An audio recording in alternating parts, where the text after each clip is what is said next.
Hi, I'm Ho-Hsuan Feng, and I will play Beethoven Sonata No. 8, first movement.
Another tricky one here.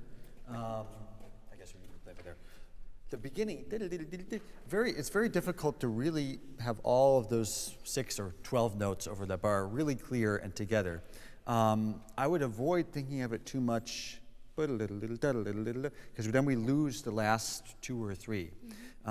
Just for clarity, really think each one of those 12 notes have teeth, even in piano.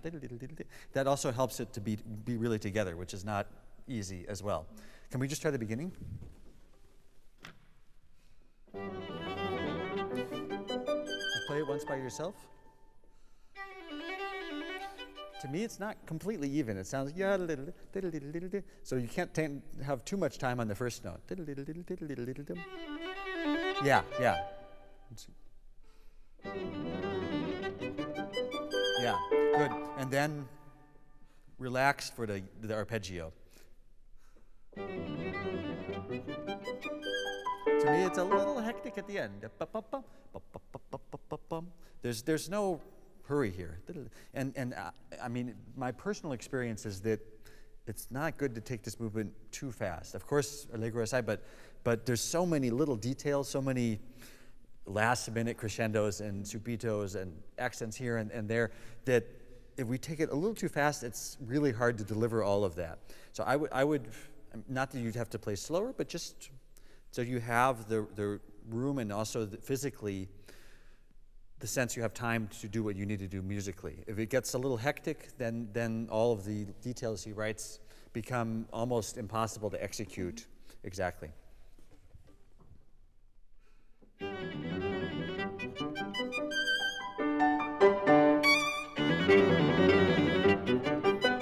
Good. And here, in the forte, make sure the eighth notes here stay forte. I hear. Can it stay? And this can be, I think it's a confirmation. Yes, we're in G major. We're in forte, we're in G major. So a little more heroic there, just on that one note. That's the difficult thing. We have to accomplish these characters and on just sometimes a single note to get it. And then it's already gone before we have a chance to say much else. So once again from the beginning.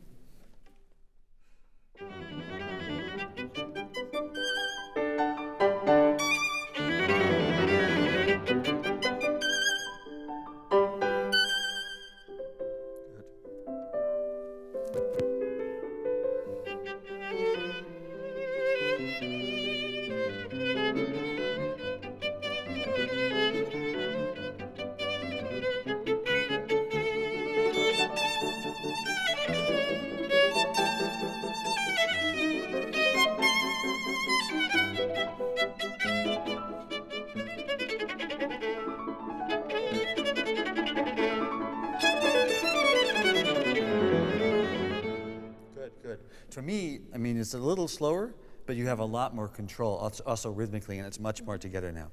Something to think about.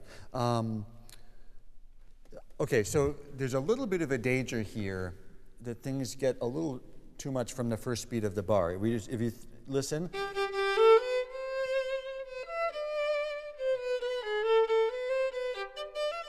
Here.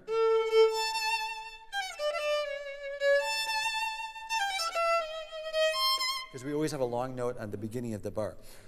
So I would look for a way to sometimes not stop after it, sometimes go. For example, I think,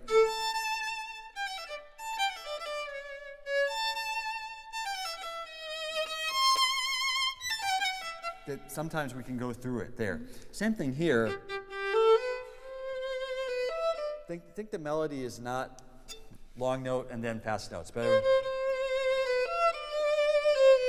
It goes all the way through there. So that means more attention to the small moving notes and a little less resting on the long ones.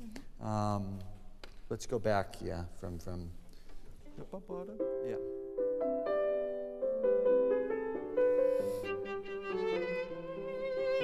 Good. But that's almost too late. Da, da, da, da. You think we have a little more time for those two last notes? And that it takes up a little more space in terms of the bar, and then they don't get squished to the end. Because what tends to happen, most people play rather ya ba ba ba da da da, that we can sing through them, despite that they're shorter notes.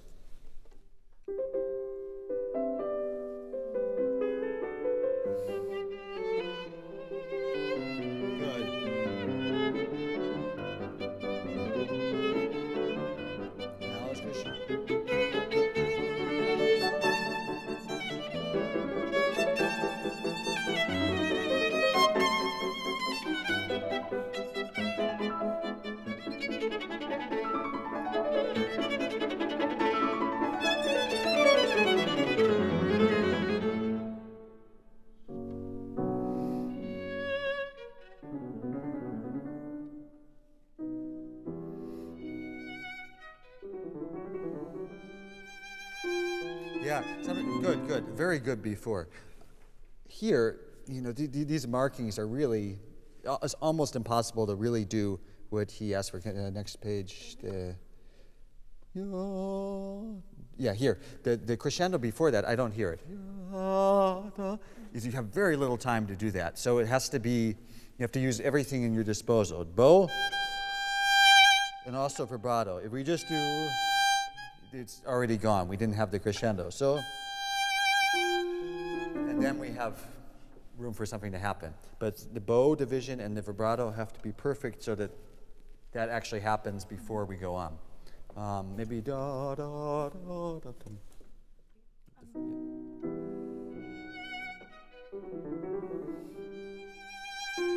Yeah.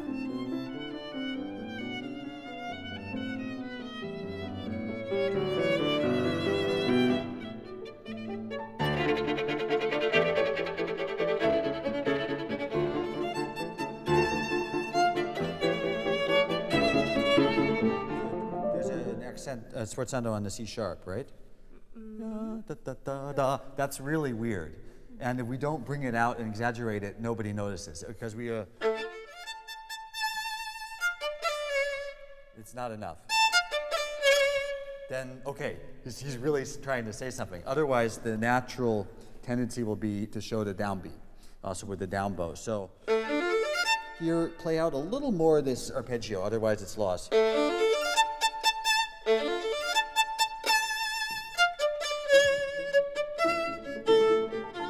Try really exaggerating these sforzandos just for now, much more than you think is appropriate. Maybe from the D minor.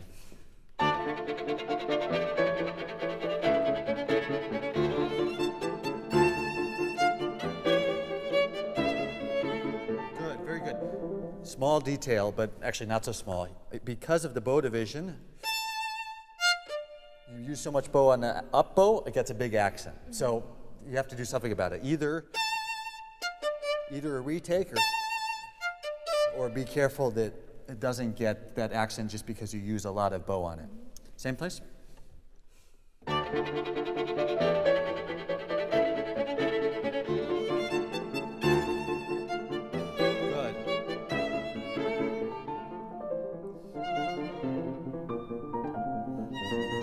Yeah, here, listen to how well she's getting those 16th notes to speak. What happens with us because of the bow, we lose the teeth on the little notes there. So don't use all the bow. We still have to have quality for the little notes. Yeah.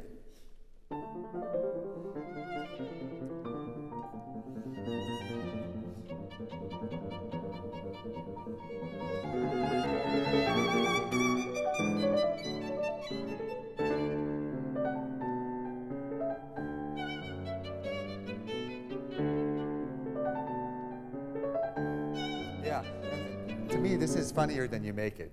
You just play your line there.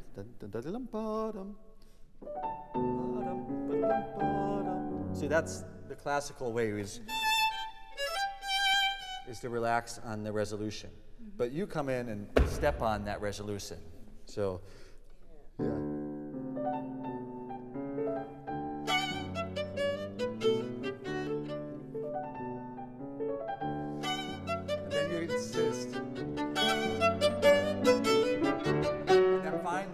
With you because you kept insisting, I really want this to be an accent where the resolution is. Ba, da, da, ba. And then finally, it's so convincing that she has to go with you. Let's try that.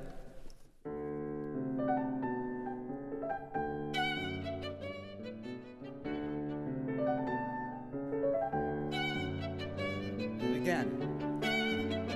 And then finally.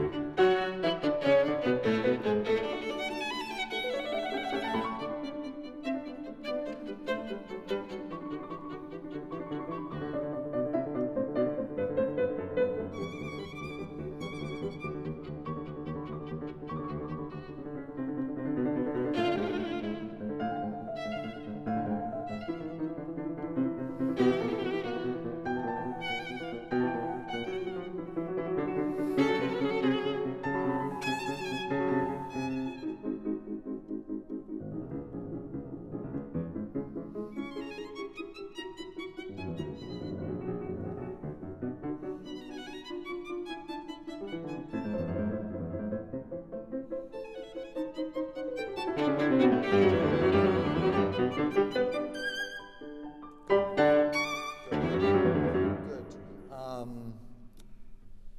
The one thing I would say with the trills is the trill, if you were going to play it without a trill, you wouldn't play, but because of the trill we come away a little bit too much. If you have this interplay, we need to keep the sound to the end. So, don't release too much on those. Then we have back and forth. Yeah. Same thing here, actually. If we do all the way to the end of those, the 3/8 notes, yeah. Could we try from just the coda there? That's measure 85. Bum, bum, bum.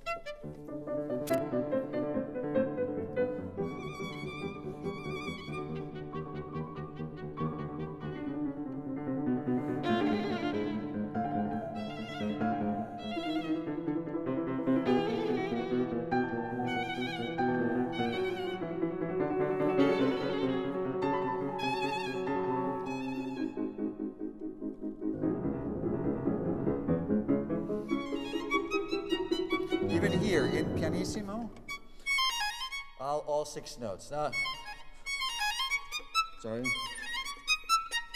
It's a diddle dum.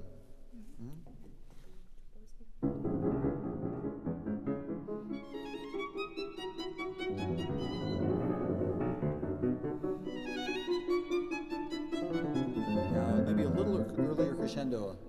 Sorry. Immediately when you start this last one, you already see the G major. Before you play, and it's almost a little too surprising. It's not even so much a crescendo, but just the feeling that we're going to finally get there. We'll try that once again for now.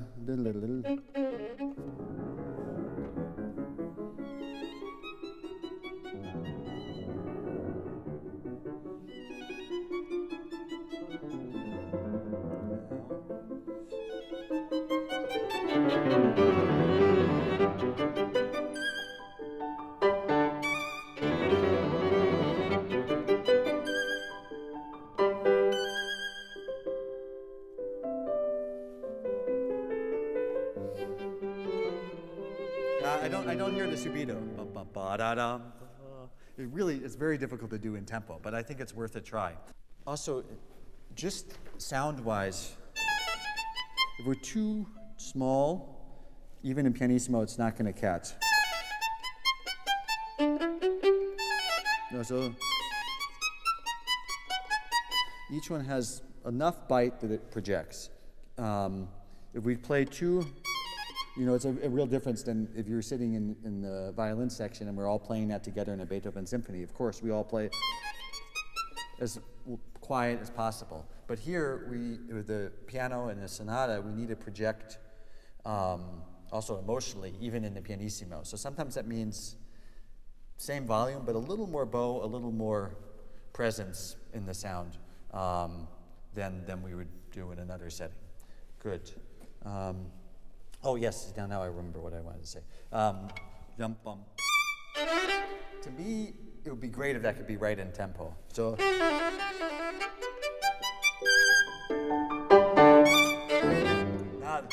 Because then if I take time, it becomes a real luck game whether it's going to be together. Yum bum. So. Sure.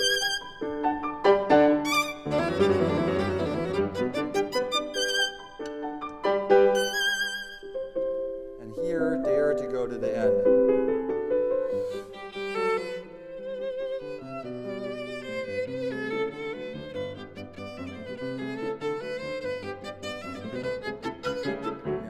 So it's almost more effective if we dare to play it in tempo. And then, of course, it's our job to make it technically work, that we actually do what's there. So we do from the return? Yeah.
Yes, the end is very difficult. I'm not sure exactly what your plan is, honestly. Like until here and Yeah, but how are you going to make the crescendo? Simply more into the string, or, I mean, I think maybe it helps to have a little more bow and a little more length on those notes, even though they have dots. Otherwise, it becomes difficult.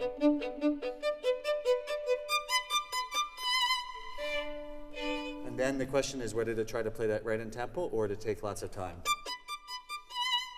You can do that, or there are two options, but it needs to be very committed to which one you're going to do. Yeah, let's do before that. So, yeah.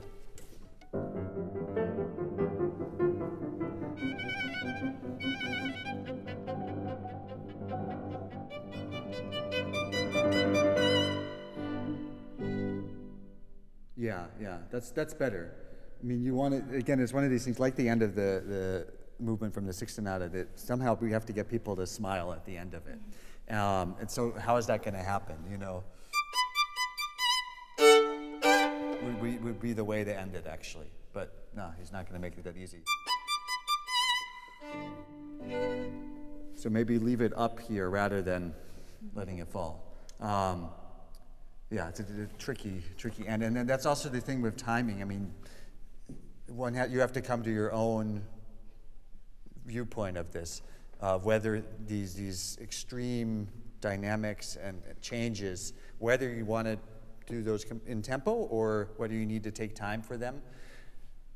People have different ways of showing it, but it needs to be, you know, a creative decision, artistic decision from you that I want it to be right in tempo and I show all those extremities, or I need the time to show this particular harmony, this subito here. It doesn't always have to be one way or the other. You don't have to be consistent that you're always going to play everything in tempo or you're always going to take time. But it needs to be a very conscious decision, also because it's a duo, because you're playing it together, of how you're going to do that. And I find, for me at least, it's a good starting point to really try to play it right in tempo. And then, you know, then in reality, there are places where you need to take the time. But that we try to start from that point, that we can really play the whole movement actually with a metronome, with exactly what he's marking dynamically. And then, of course, then it needs time to breathe. Then some things do need space. But I think the little bit more controlled tempo helps a lot to bring out everything, so that it's not in any way hectic. Very good, thank you. Thank you.